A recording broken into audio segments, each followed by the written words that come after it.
এই মুখলেস মুত্তাকিন বান্দা হওয়ার জন্য ইখলাস দরকার, ইত্তেবাই সুন্নাহ দরকার, ইতকান দরকার অর্থাৎ বিশ্বাস, দৃঢ় বিশ্বাস দরকার, ইহসান দরকার অর্থাৎ প্রত্যেকটা ইবাদতে আমার মাওলায় দেখতেছে।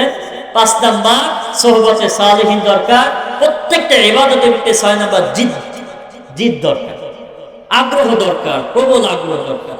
আল্লাহ পাক আমাদের সবাইকে মুত্তাকিন বান্দা হয়ে কবরে যাওয়ার তৌফিক দান করেন। সবাই দেখাইবেন চেহারায় আনোয়ার নবীজি আল্লাহ আল্লাহ আল্লাহু লা ইলাহা ইল্লাহু আল্লাহ আল্লাহ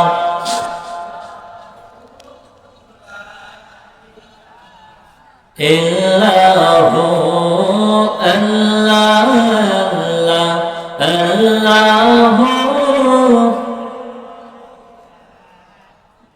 মৌতের তুফান আসবে যখন নবী গো আমার, মৌতের তুফান আসবে যখন নবী গো আমার, দয়া করে তারাইবেন, দয়া করে তারাইবেন উম্মত গুনাহগার নবীজি আল্লাহ আল্লাহ লা ইলাহা ইল্লাহু আল্লাহ আল্লাহ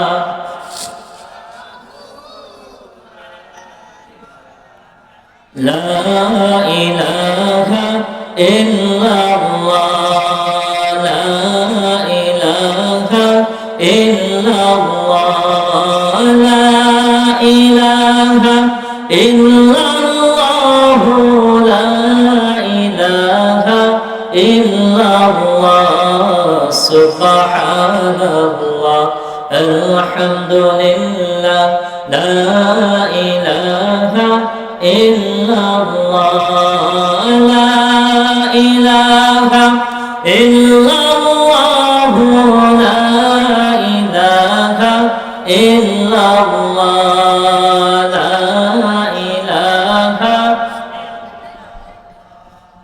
হাসবি রাব্বি জাল্লাল্লাহু মা ফি কলবি গায়রুল্লাহ নূর মুহাম্মদ সাল্লাল্লাহু লা ইলাহা ইল্লাল্লাহ সুবহানাল্লাহ আলহামদুলিল্লাহ লা ইলাহা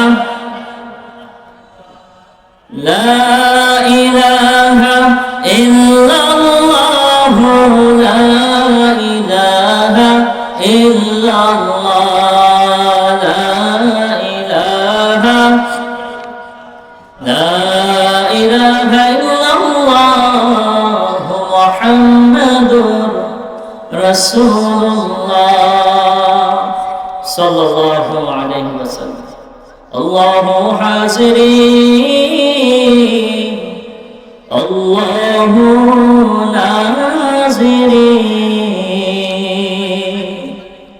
الله شاهدين الله معين মহান রব্বুল আলামিনের দরবারে লাখ কোটি শুকরিয়া। আল্লাহ পাক অতি মায়া করে দয়া করে এই জান্নাতের বাগানে তাফসীরুল কোরআনুল মাহফিলের বাগানে আসবার এবং বসবার তৌফিক দান করেছেন। এই জন্য দিলকে উজাড় করে দিয়ে দুনিয়ার সমস্ত বাজে চিন্তা বাদ দিয়ে ডিপ্রেশনকে ভুলে গিয়ে আল্লাহ পাকের শুকরিয়া আদায় করি। সবাই বলি আলহামদুলিল্লাহ। লক্ষ কোটি দরুদ ও সালাম তাজদার মদিনা আখতারুন নবুওয়াহ ইমামুল মুরসালিন রাহমাতুল আলামিন সৈয়দুল কাউনাইন আস-সাকালাইন জাদ্দুল হাসান আল হুসাইন যাকে আল্লাহ তাআলা পবিত্র কোরআনুল কারীমে অতি মায়া করে দয়া করে ডাক দিয়েছেন ইয়াসিন, তাহা, মুদ্দাসসির, মুজাম্মিল, মুহাইমিন, মুযাক্কির, ওয়ামা আরসালনাকা ইল্লা রাহমাতাল লিল আলামিন। সে প্যারা হাবিবুনা সাইয়্যিদুনা মাওলানা মুহাম্মদ সাল্লাল্লাহু আলাইহি ওয়াসাল্লাম এর উম্মত হওয়ার সাআদা সৌভাগ্য আল্লাহ পাক বিনা দরখাস্তে আমাদেরকে দান করেছেন। এই জন্য আল্লাহ পাকের দরবারে আরেকটিবার শুকরিয়া আদায় করে আলহামদুলিল্লাহ। প্রিয় হাজিরিন, আয়াতের টুকরা তেলাওয়াত করেছিলাম যে ওমা উমিরু ইল্লা লিয়াবুদুল্লাহা মুখলিসিনা লাহুদ্দিন। মানুষের এই জীবন আমল পরিপূর্ণ, এই আমলটা কিভাবে গ্রহণযোগ্য হবে আর এই কাজগুলা কিভাবে আল্লাহ তাআলার কাছে কবুল হবে, এই জন্য কতগুলা মাধ্যম আছে। আপনি ইচ্ছা করেই যে কোনো আমল করবেন, আল্লাহ কবুল করবেন আর সওয়াব দেবেন এমনটা না। আমলের জন্য নির্ধারিত তরিকা আছে, নির্ধারিত পদ্ধতি আছে, এবং আমলের জন্য কতগুলা কাজ আমাদের দরকার। বান্দার পজিটিভ ক্যারেক্টার হচ্ছে 4 প্রকার, আবার নেগেটিভ ক্যারেক্টার হচ্ছে 4 প্রকার। বান্দা যখন ভালো মন্দ মিলায়া কাজ করে, একটু খারাপ একটু ভালো, তখন ওই বান্দা ফাসেক বান্দা হয়। কি বান্দা? ফাসেক। আবার বান্দা যখন একেবারে আল্লাহ তাআলার বিধানগুলো অস্বীকার করে, নামাজ পড়েও না, নামাজকে অস্বীকারও করে, মিথ্যা কথা বলাটাকে প্রফেশনাল মনে করে, এটাকে এই কাজগুলা কবিরা গুনাহকে যারা অস্বীকার করে তাদেরকে বলা হয় কাফের। কি বলা হয়? অস্বীকার করে। আর যারা নামাজও পড়ে, রোজাও রাখে, মসজিদে গিয়ে নামাজ পড়তে পড়তে চেহারার ভিতরে কালো দাগ আসে কপালে, সেজদা করতে করতে পায়ের গোড়ালিতে ক্ষয় হয়ে যায়, কিন্তু অন্তরের ভিতরে আল্লাহর ভয় নাই, অন্তরের ভিতরে অন্য কিছু চলতেছে, দুনিয়ার কিছু অর্জন করার তার উদ্দেশ্য, তাকে বলা হয় নিফাকি মুনাফিক। কি বলা হয়? মুনাফিক।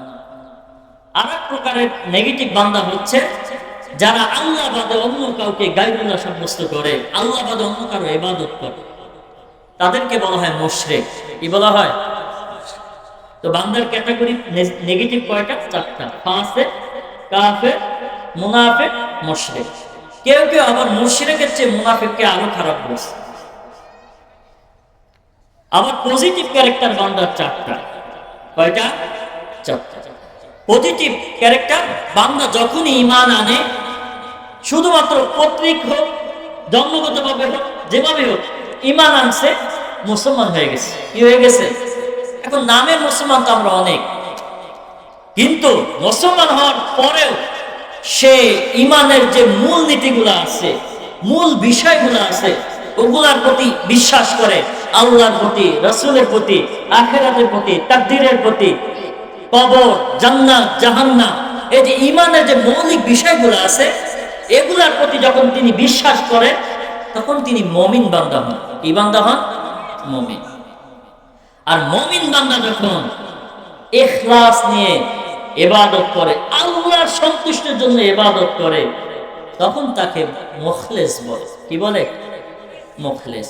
যেটাই পবিত্র কোরআনুল কারীমে বলছে, ওমা উমিরু ইল্লা লিয়াবুদুল্লাহা মুখলিসিনা লাহুদ্দিন। এটাই হচ্ছে মুখলেস বান্দা। মুখলেস কারা? যাদের ভিতরে ইখলাস আছে। ইখলাস যার ভিতরে আছে সে হচ্ছে মুখলেস। তো ইখলাস কি? ইখলাসের ব্যাপারে জগৎ বিখ্যাত শাইখুল হাদিস আল্লামা ইবনুল কাইয়্যিম জাওজি রাহমাতুল্লাহি আলাইহি বলেন, ইখলাস হচ্ছে হুয়া ইফরাদুল হক সুবহানাহু বিল কসদি ফিল আ'মাল ফিত তাআত।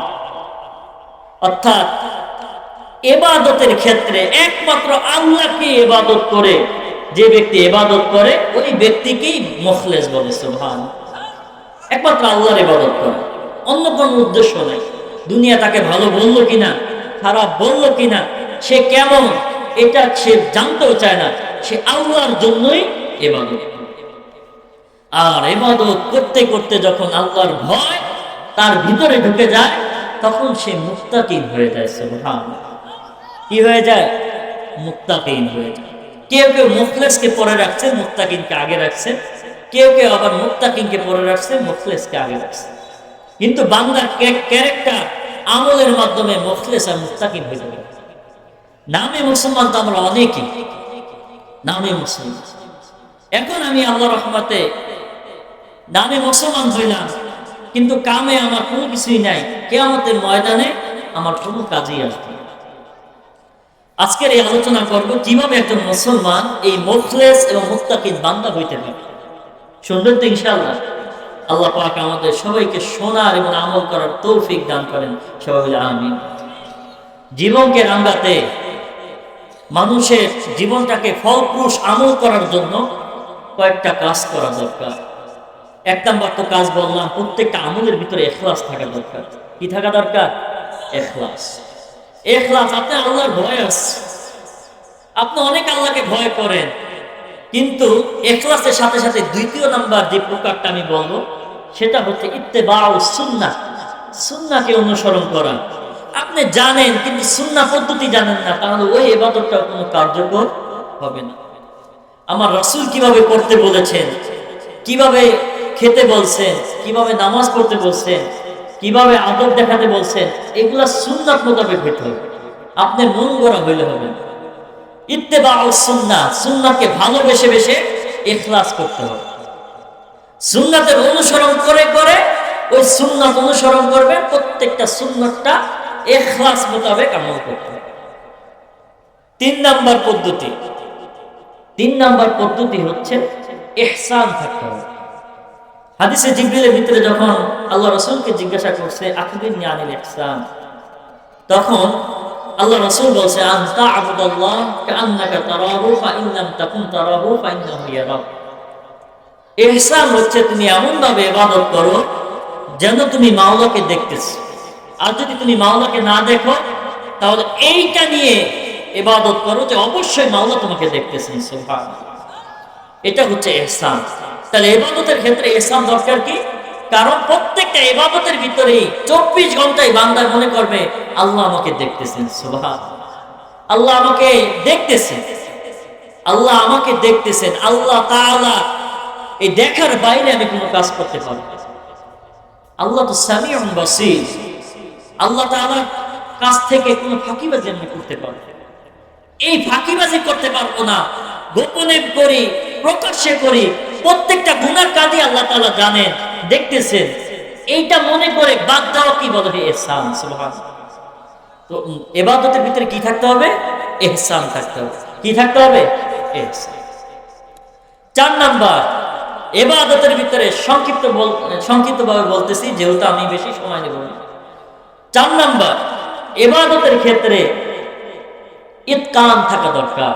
মুসলমানের ভিতরে ইতকান মানে যে ইবাদতের ভিতরে বিশ্বাস, নির্ভরশীলতা, অর্থাৎ এই ইবাদত করলে আল্লাহ আমাকে এই ফায়দাই দিবেন, এই দোয়া করলে আমি এটার থেকে ফায়দা পাবই, এটাই হচ্ছে ইতকান। মনে মনে বিশ্বাস, দৃঢ় বিশ্বাস করা। আগের যুগে আমাদের দাদি দাদা দেখতেন তারা বেশি দোয়া দুরূদ পারত না।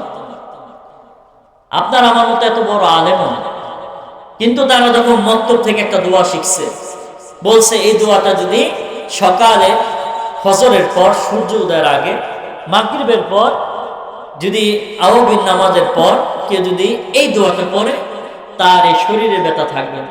এটা মক্তব থেকে সে শুনছে, শুনে শুনে সে মুখস্থ করছে, আমল করছে। দেখবেন ওই লোকটা কিচ্ছু পারে না, সূরা তো ঠিক মতো হয় না, কিন্তু আপনাকে ধরে যখন ফু দিয়ে দেয় দেখবেন ব্যথা ভালো হয়ে যাচ্ছে। এটার কারণ কি জানেন?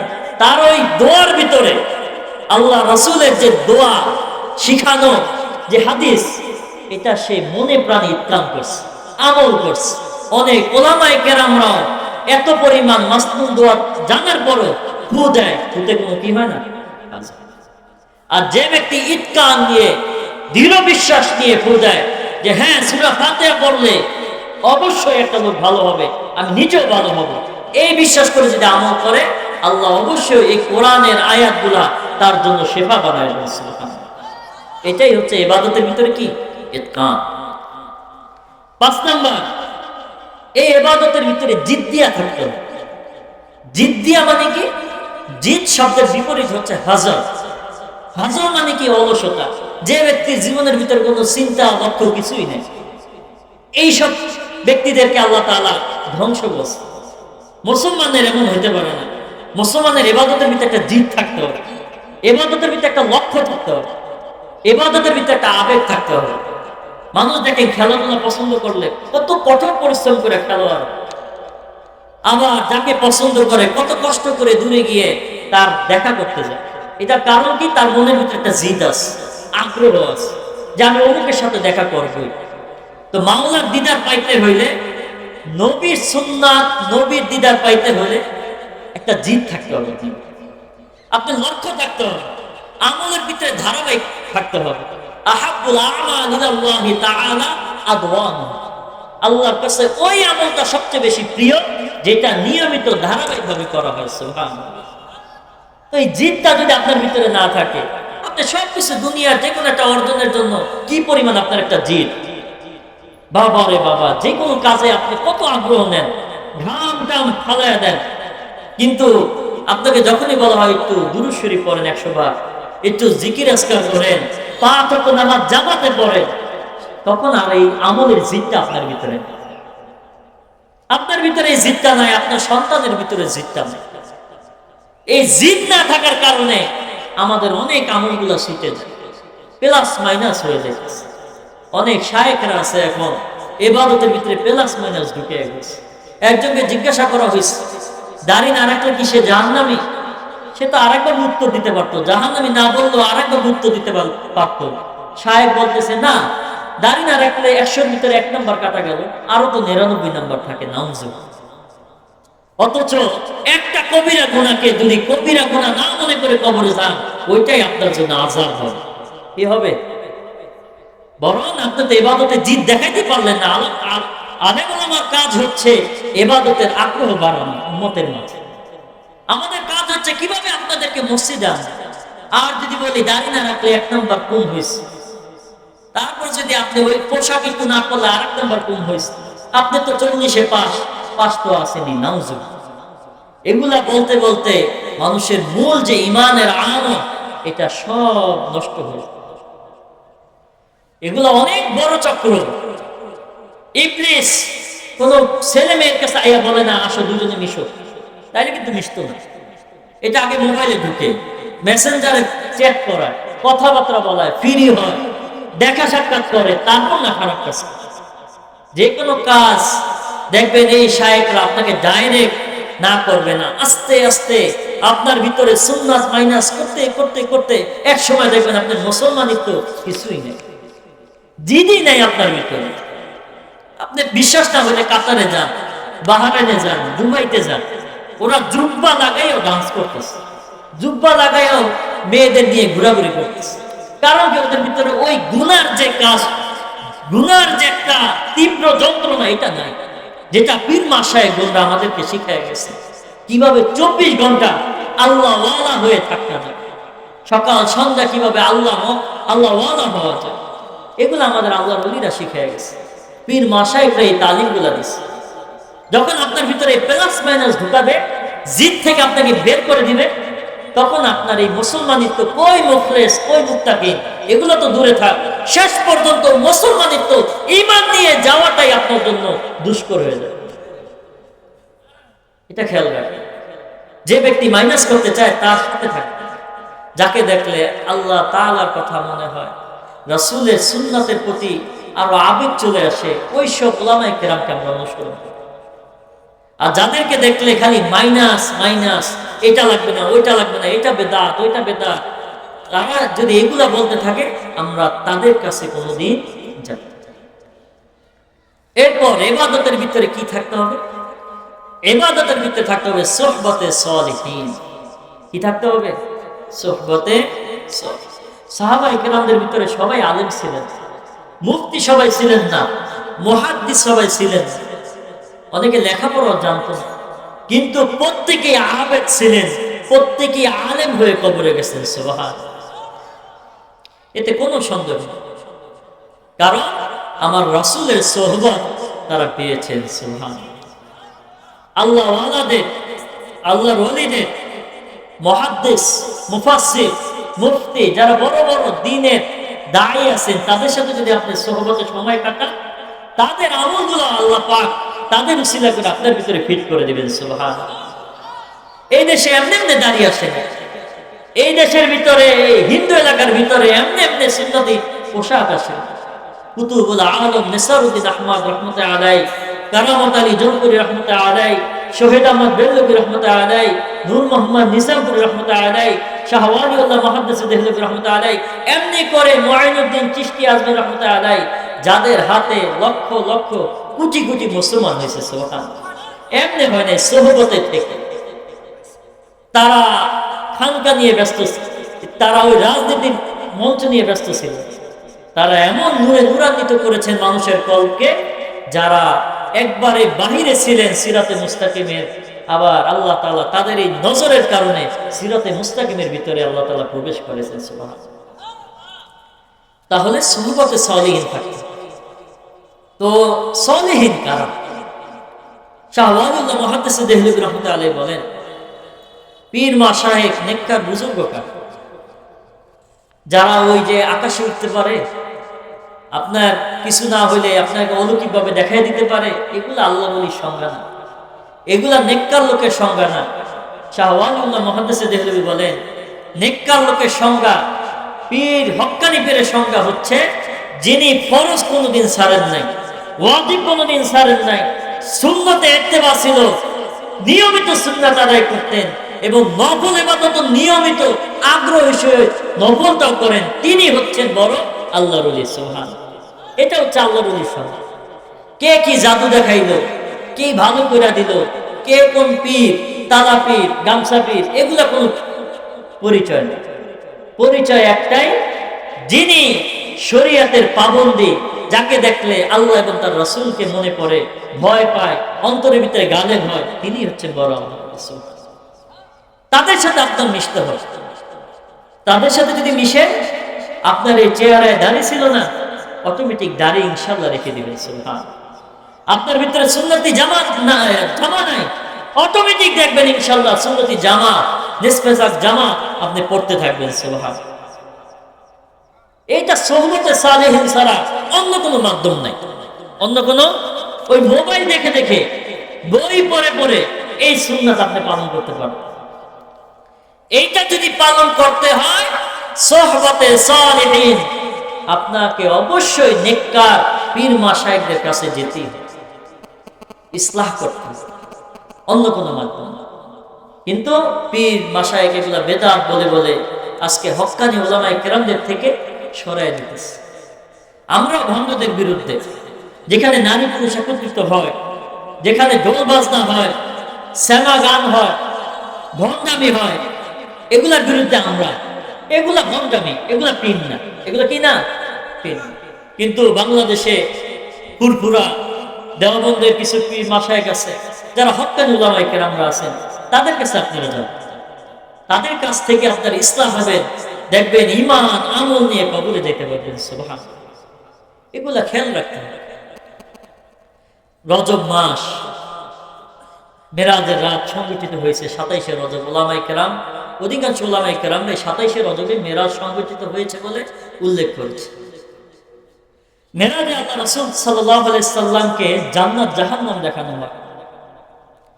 জান্নাত জাহান্নাম, জাহান্নামের ভিতরে কয়েক শ্রেণীর লোক তিনি দেখতে পান। এর ভিতরে কয়েক শ্রেণী, আমি সব দিকে যাব না, একটা কথা বলার জন্য ওদিকে ঢুকলাম। এক শ্রেণীর লোক থাকবে ওই সব বক্তা যারা সুন্দর সুন্দর কথা বলতো, নাটকের মতো নিজের চোখের পানিও ফেলাইতো, আবার আপনাদেরও চোখের পানি ফেলাইতো, কিন্তু তার ভিতরে কোনো আমল ছিল না, যা বলতো নিজে আমল করতো না। ওই লোকদেরকে আল্লাহ রাসূল দেখতেছেন, তাদেরকে জাহান্নামের কেচি দিয়ে জিহ্বা কাটতেছে। তো বড় বড় কথা বলতে পারলেই, বেদাত বলতে পারলেই, এই নাই ওই নাই বলতে পারলেই আপনি বড় না। এগুলা প্রত্যেকটা জিনিস আপনি পাকড়াও হতে হবে। আপনাকে দুনিয়াতে আপনাকে না ধরলো, কিয়ামতের ময়দানে ইন্না বাতশা রাব্বিকা লাশাদীদ, আল্লাহর পাকড়াও বড়ই কঠিন। কোনোভাবেই ছাড় পাবেন, কোনোভাবেই আপনি ছাড় পাবেন। সুতরাং আলেম তারাই যারা বলে এবং আমল করে, তাদের সহবতে আমরা থাকবো। পারবো তো ইনশাআল্লাহ? ইনশাআল্লাহ ভেদাভেদ করবো না। ডাক্তার যেমন মেডিসিন বিশেষজ্ঞ ডাক্তার কি বাংলাদেশে একজন না, হাজার হাজার ডাক্তার আছে। এক একজন এক একজনকে দেখাইয়া ভালো ট্রিটমেন্ট পাইতেছে। আমি এক দরবারের মুরিদ দেখি যে আমি হক, আর একজন বেহক, সে বন্ধ। এই মন মানসিকতা আপনি রাখেন না। ডাক্তার যেমন শরীয়তের এই ফরজে কিফায়াত, ডাক্তার হওয়াটা এটা একটা ফরজে কিফায়াত এলেম। এই জায়গায় যেমন অনেক মানুষ বিভিন্ন জায়গায় যায়, তেমনি তাসকিয়ায় যে ডক্টর, আত্মশুদ্ধির যে ডাক্তার, সেও একাধিক হইতে পারে, যে যে যার কাছেই যাক। কিন্তু আমরা দেখব কার ভিতরে সুন্নাত আছে, কাকে দেখলে আল্লাহর ভয় হয়, রাসূলের সুন্নাতের মহব্বত, তার কাছে আমরা যাব। কিন্তু আমাদের ভিতরে আমরা দিলটাকে বড় করতে পারি, আমরা দিলটাকে বড় করতে পারি না। আপনাদের একটা ঘটনা বলি, আমি শেষ করে দেব। হুজুর চলে আসছেন। যে দিলটাকে বড় রাখতে পারলে কি পরিমাণ আল্লাহ তাআলা আপনার উপরে দয়া করবেন। মূসা আলাইহিস সালাতু ওয়াস সালাম, তার এই লাঠিটা মুজিজার লাঠি, সাপ হয়ে যায়। তাকে পরাজিত করার জন্য ফেরাউন মিশরের আনাচে কানাচে থেকে অনেক জাদুকর নিয়ে আসে। ওই জাদুকর একত্রিত হওয়ার পর মূসা আলাইহিস সালামের কাছে তার একটা কথা বলছিল যে, হে নবী মূসা, জাদু কি আমরা আগে দেখাবো না আপনি আগে দেখাইবেন? এ সার করছে, প্রাধান্য দিচ্ছে। এক মুসলমান ভাই আরেক মুসলমান ভাইকে প্রাধান্য দিলে কি সওয়াব, এই ঘটনাটা বলতেছে। মূসা আলাইহিস সালামের যুগে ওই জাদুকররা বলতেছে, হে জামানা নবী মূসা, জাদুকে আমরা আগে দেখাবো না আপনি আগে দেখাবেন? আল্লাহ তাআলার কাছে এই আদবটা খুব পছন্দ হয়েছে। তারা তো পারতো, তারা তো রাজার লোক, ফেরাউনের লোক, যা ইচ্ছা তাই করতে পারত। এরপর নবীকে প্রাধান্য দেওয়ার কারণে ঘটনা তাফসীরে বর্ণনা আসছে যে ওই সমস্ত জাদুকররা সবগুলাই মূসা আলাইহিস সালামের উপরে দাওয়াতের কালিমা পড়ে মুসলমান হয়েছে। সুবহানাল্লাহ। তো এটা কিসের কারণে? এই সারের কারণে। তো আল্লাহ পাক আমাদের এই সবাইকে ইখলাস মুখলিস বান্দা হওয়ার জন্য যাহা কিছু বললাম তা আমল করার তৌফিক দান করেন। সবাই বলে আমিন। আমি সংক্ষেপে আবার পিছের থেকে 1 মিনিট বলি, শেষ করে দেব। আমাদের